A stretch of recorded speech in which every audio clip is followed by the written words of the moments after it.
It feels like as the days go by, there are more and more young women at younger and younger ages clamoring at attention and fame on OnlyFans, performing ridiculous publicity stunts, showing up on podcasts and saying outlandish things that seems like they'll just do anything for attention these days. And two of these women, Bonnie Blue and Lily Phillips, have blown up recently on social media because of their ridiculous stunts. Now in this video, I'm going to get into their story, why they're doing what they're doing, what led them to this point, whether they believe it's harmful or not, and I'm going to show you the dark truth behind a lot of this stuff that isn't just relevant to them but relevant to our lives as well. I want to give you a fair warning. Honestly, what I'm going to discuss in this video is somewhat explicit just because of the nature of these stunts that these ladies, these women, are performing, and we're going to talk about some of that with discretion obviously. But if this is something you're sensitive with, especially if you're younger and you're not ready for these types of conversations, or this is a triggering subject for you, I just encourage you to skip this video. That's okay. No worries. I'm not offended. But if this is okay for you, I really do believe that this video will be beneficial for you as we learn how to respond to stuff like this as Christians. I do want to share with you before I jump into the video, just kind of something that's been on my heart. When I initially went full time, there was a lot of support. A lot of you guys joined on Patreon, which is such a blessing to get me kind of through that initial hump of going full time and being able to, provide and pay for my apartment and all that sort of stuff. Over the years, and I know I've taken some different transitions with content and stuff like that, it's gotten to the point where we have about 160 patrons, which is really awesome, really great, but it's about half of where it was at one point. And honestly, it would just be so helpful if you guys would consider supporting. And, I'm a married man. I'm providing for my family in this. This is kind of my full-time gig. So for me to keep doing this, it would be really, really helpful if you guys would support. And I know things are tight for a lot of folks. So, if you can't, that's all good. Just continue watching the videos and I appreciate that. But if it would be on your heart to support on there, kind of my goal is to get to 200 patrons by the end of the summer. That would be a really great thing to get in a more stable place. And yeah, I appreciate it, guys. This is difficult for me to do, but I'm okay with humbling myself and just asking for your guys' help because I know this is important work and my heart's behind it. And so for those of you who want to support, thanks so much. Now, let's get in the video. I mentioned at the beginning that we're going to be honing into two people particularly. The first one is Lily Phillips. She is a 23-year-old OnlyFans star, and she kind of rose to fame from what I can see based on her stunt of sleeping with 100 guys. I'm Lily Phillips, and today I'm getting ran through by 100 guys. The other woman goes by the name of Bonnie Blue. Now, she's been blowing up on social media recently for a number of different reasons, but she kind of topped Lily Phillips' act of 100 men by sleeping with 1,000 men. And these are just random men in England that showed up at her door. I don't discriminate whether you're married, 18 or 80. I'll take anybody. Recently, she's come out in the news saying that she wants to do this thing where she's going to be in a box and Bonnie Blue's petting zoo. I am going to be in a glass box, tied up, and it's going to be open for the public. Oh my God. Get me in the box, but people can join. It's honestly really disturbing stuff. Now, there's this young woman, Nala Ray. She used to be an OnlyFans star. She recently became a Christian and she did this, the circuit of a lot of different Christian podcasts. And she would talk about how she would go on these different podcasts when she was a non-Christian OnlyFans star in order to say these ridiculously outlandish sexual things in order to get more signups, in order to get more attention. And I think this is exactly what's going on with these other women. They're doing these stunts to garner attention, to garner popularity, to garner some sense of fame or attention or affection, and also money. For you watching this video, it probably doesn't take you very much to see this as harmful, toxic, sinful, wicked, wrong, destructive, all of those things. But this video goes deeper than that. You see, I saw a video of Lily Phillips being interviewed by the BBC about kind of her origin story, and I found it really fascinating because obviously not just Christians are asking, but non-Christians are asking, like, how did you end up like this? Like, what happened in your life? What trauma occurred? And you'll see in this interview how she desperately tries to paint this picture of, normalcy. No, I had a great mom and dad and nothing happened because there's no trauma because there's nothing wrong with what I'm doing. It's normal. It's fine. It's okay. To give people a little bit of background to you, you've said you had a picture perfect childhood, you've got amazing parents, You've had a very happy upbringing. Yeah. So my parents are both together. I have one older brother, and we just had the perfect upbringing in like a little village. No kind of past trauma or anything like that. My parents raised us perfectly. Yeah, just honestly, it was perfect. You say your parents are really supportive of what you do, and people just don't believe you when you say that. Yeah, so it's tricky really because they were super supportive when I went into OnlyFans. They understand that it makes me really happy. You know, I'm not hurting anyone, I'm safe. So they thought, kind of, why not? She has three justifications here. The first thing is it makes me happy, right? It brings me some sort of pleasure. It makes me feel fulfilled. The other thing is it's not hurting anyone and it's safe. Are those things true? Well, it might bring her happiness. That's fair. But ultimately, I don't believe that it's really scratching that itch because she has to go further and further. And you see this not only in OnlyFans or in pornography but pornography addiction, somebody that's, addicted to watching this stuff. You got to go further and further. And sure, it gives you a certain sense of maybe happiness or pleasure, but it never scratches that itch. The other piece is that it's not hurting anyone. It's not hurting anybody. I would just disagree with that. Like straight up, you're creating this material that is a distortion of God's design for sexuality. In the Bible, it says that man shall leave his father and his mother and become one flesh with his wife. Sex is designed to be in the context of this one flesh union. But what pornography, OnlyFans, all this sexual destructiveness does is it perverts it, it twists it, it distorts it. And is it safe? Well, it's not safe for the person watching. It's destroying their soul. And it's destroying your soul. 1 Corinthians 6:18 says, flee from sexual immorality. Every other sin a person commits is outside the body, but the sexually immoral person sins against their own body. So in fact, it's not safe at all. It's so harmful for yourself. It was only till I took things to the next level and started doing more porn and these kind of events that's when they don't quite support me doing these events, but they support me and they'll always love me and have my back. That's kind of how I describe it. I just honestly can't imagine being this woman's parents, like the father. Like, where was he? I don't think there's any doubt that he failed in this occasion.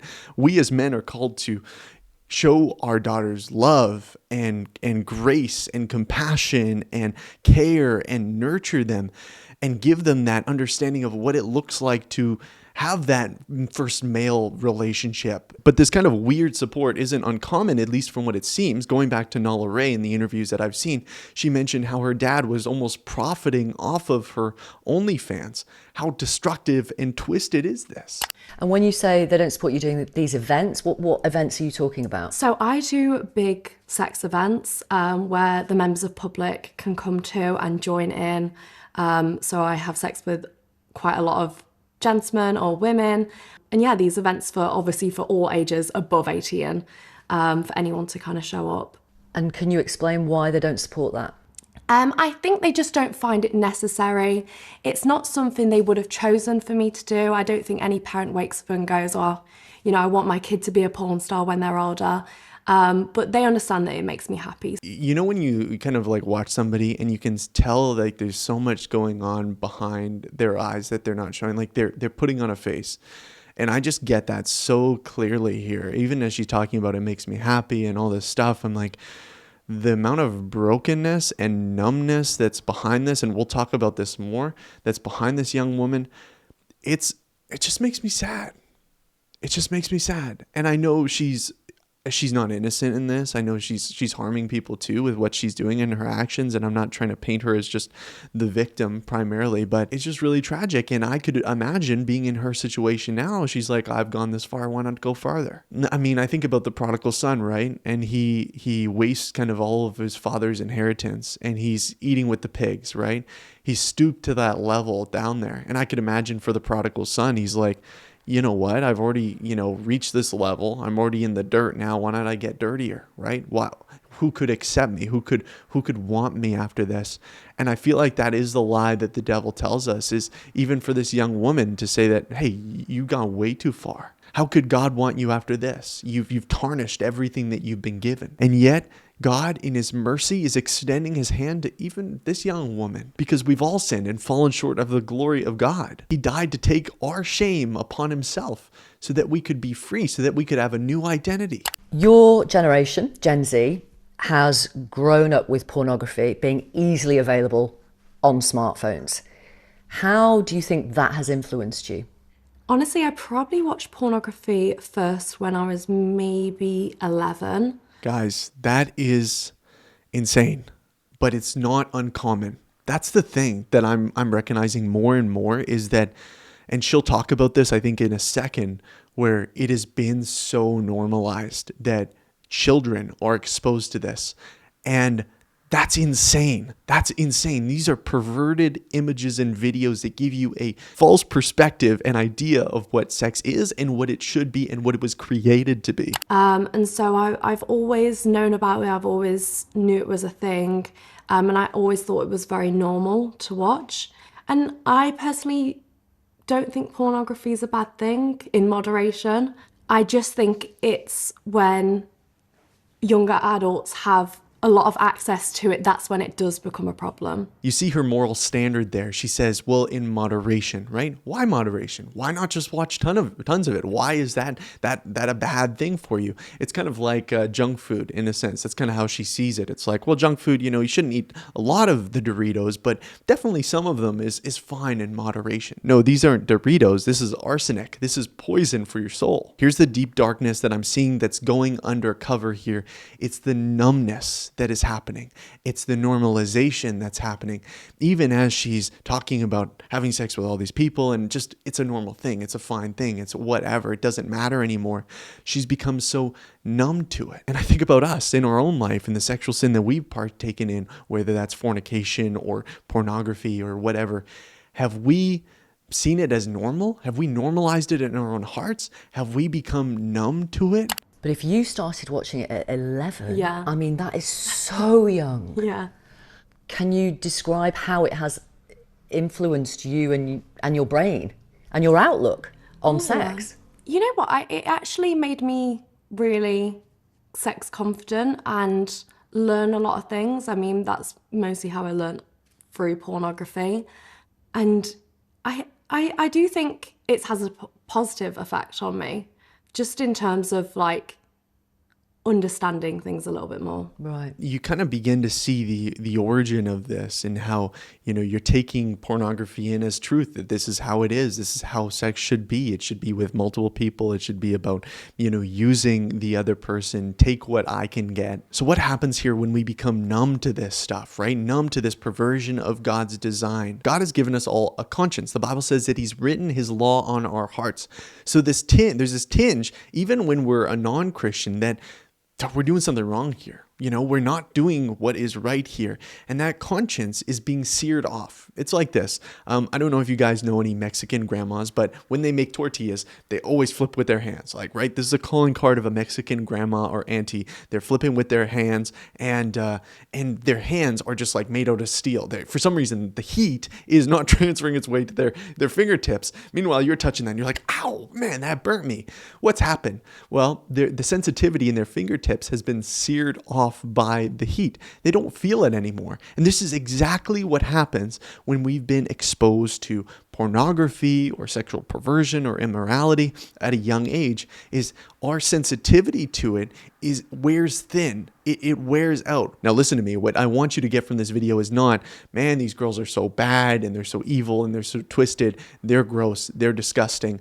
That's the Pharisee. The Pharisee's coming in and saying, hey, God, thank you that I'm not like those other men, those idolaters, those adulterers, those fornicators. Thank you that I give to the church and I'm a good person, right? That's exactly the parable that Jesus told. But the tax collector didn't even look up to heaven, and he beat at his chest and said, God, have mercy on me, a sinner. The truth is, as much as what I believe these women are doing is harmful and harmful for other people as well, we need to keep in mind that the men that are voluntarily participating in this too, they're at fault as well. But even beyond that, if I were sitting down with either one of these women, what I'd want to communicate to them is, yeah, what they're doing is harmful and destructive.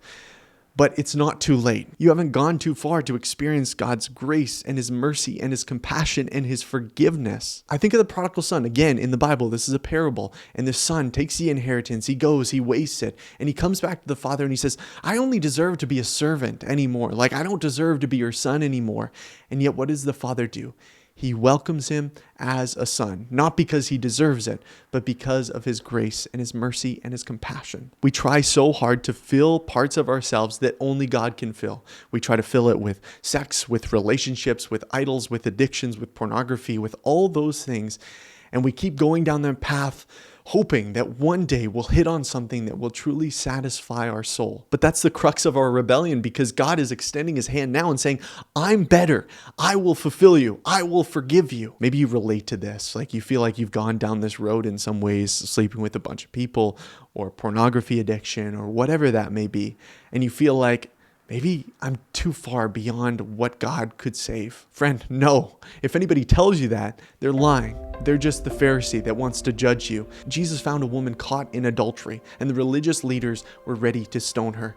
But he said, stop. If any of you hasn't sinned, then throw the first stone. And everyone walked away. He said to this woman, they don't condemn you, and neither do I.